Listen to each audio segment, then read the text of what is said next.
All of you, आइए हम complete करते हैं क्लास 6 हिंदी व्याकरण से चैप्टर 12 समास। इसका ये प्रश्न उत्तर देखिए, जिन्होंने नहीं कंप्लीट किया है वो उसे कंप्लीट कर लें, क्योंकि प्रश्न इसी तरह पूछे जाते हैं। प्रश्न पूछे गए, आपको आंसर देना हुआ छोटे में ही, तो आप जब प्रश्न उत्तर पूरा कंप्लीट करेंगे तभी आंसर दे पाएंगे। देखिए, निम्नलिखित प्रश्नों के उत्तर लिखिए। समास से आप क्या समझते हैं, इसका आंसर आइए देखते हैं। ये देखिए, समास की यहाँ पे परिभाषा है कि दो या दो से अधिक शब्दों को मिलाकर एक संक्षिप्त और स्वतंत्र शब्द बनाने की प्रक्रिया समास कहलाती है।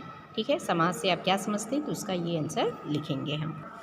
दूसरा प्रश्न है कि द्वंद्व समास की उदाहरण सहित व्याख्या कीजिए। द्वंद्व समास का उदाहरण देना है और उसे स्पष्ट करना। तो देखिए, द्वंद्व समास के लिए पहले हम यहाँ से लिखेंगे, जो इसकी परिभाषा स्पष्ट हो जाएगी कि जिस समास में दोनों ही पद प्रधान होते हैं, कोई भी गौड़ नहीं होता, उसे द्वंद्व समास कहते हैं या द्वंद्व समास कहलाता है वह।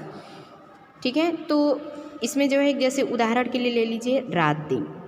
ये देखिए, पूर्व पद क्या है, पूर्व पद रात। पूर्व पद मतलब पहले वाला पद रात हो गया, उसके बाद वाला दिन, रात और दिन। इसी तरह से अपना पराया, अपना और पराया या अपना एवं पराया, ये है। तो ये समुच्चय बोधक अव्यय है जिसका लोप हो जाया रहता है, लेकिन जब हम समास यहाँ पे समास विग्रह करते हैं तो स्पष्ट होता है। तो ये समास से युक्त समस्त पद होता है। ठीक है, तो समास, द्वंद्व समास की परिभाषा और दो उदाहरण यहाँ पे इस तरह से ये दोनों स्पष्ट करते हुए डालेंगे इसका आंसर। अगला है, देखिए, कर्मधारय और बहुब्री समास में क्या समानताएं एवं अंतर है। समानता भी बताना है और दोनों में अंतर भी। 3 उदाहरणों सहित स्पष्ट कीजिए। तो इसका आंसर देखिए, यहाँ से लिखेंगे। आंसर तीसरा हमने डाल भी दिया है कि कर्मधारय समास के दोनों पदों में विशेषण विशेष्य का संबंध होता है और बहुब्रीहि समास के दोनों पद किसी तीसरे के विषय में संकेत करते हैं। ठीक है, अब इसके लिए उदाहरण भी डाल दीजिए। जैसे कर्मधारय समास के लिए यहाँ पे आपने डाल दिया कमल नयन, कमल के समान नयन। ठीक है, अब इसी को बहुब्रीहि समास में इस प्रकार से कर सकते हैं कि कमल के समान नयन वाला अर्थात विश्व।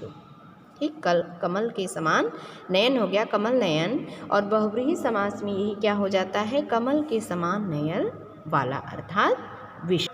तो यहाँ पर केवल कर्मधारय समास के लिए, जैसे ऊपर से बताया गया कि कर्मधारय समास के दोनों पदों में विशेषण विशेष्य का संबंध होता है, तो उसके लिए ये उदाहरण आप यहाँ तक लिख दीजिए।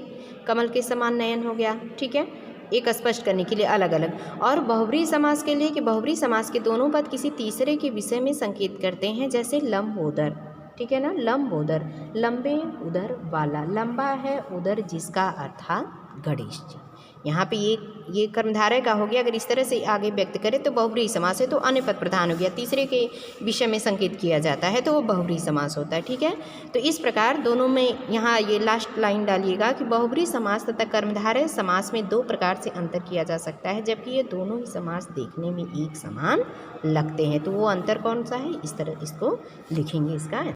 अगला प्रश्न है कि समस्त पद और समास विग्रह में क्या अंतर है, उदाहरण सहित बताइए। तो देखिए, समस्त पद और समास विग्रह के अंतर के लिए यहाँ पर हम देख लेते हैं कि समस्त जो पद है आपका, समास में 2 शब्दों को मिलाकर बना संक्षिप्त शब्द समस्त पद कहलाता है, और समास विग्रह समस्त पद को बांट कर लिखे जाने की प्रक्रिया को समास विग्रह मतलब अलग अलग करना, ठीक है ना, समास विग्रह कहलाता है, समास विग्रह कहलाता है। तो इस तरह से यहाँ पर इसे लिखेंगे हम।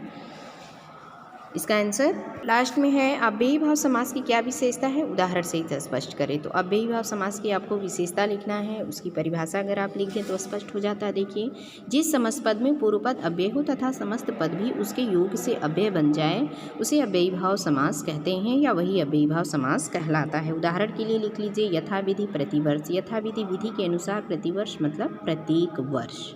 तो यहाँ पे अव्ययी भाव समास स्पष्ट हो गया। ठीक है, तो इस प्रकार से यहाँ प्रश्न दिए हैं, प्रश्नों के उत्तर बताएं हमने, उसे दे करके साफ एवं स्पष्ट अक्षरों में अपनी नोटबुक पर राइट करिए और अपने व्हाट्सएप ग्रुप में भी सेंड करिएगा।